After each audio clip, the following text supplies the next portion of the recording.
المغرب ضد الارجنتين وتكون 1-0 للمغرب ان شاء الله.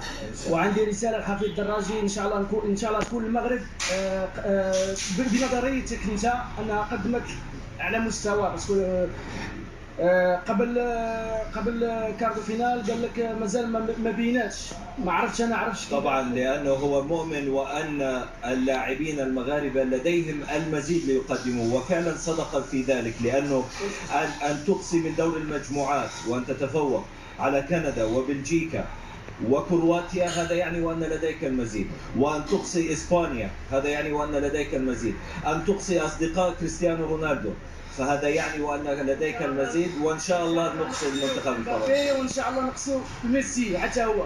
ونتمنى خروج حفيظ الدراجي ويهضر ويقول باللي المغرب توب. هو قالها في أكثر من مناسبة، قالها في أكثر من مناسبة، ما عنده أي مشكلة مع المغرب، هو قالها. شكرا جزيلا لكم جميعا، هذا كل ما كان لدينا من سوق واقف. عودة إليكم.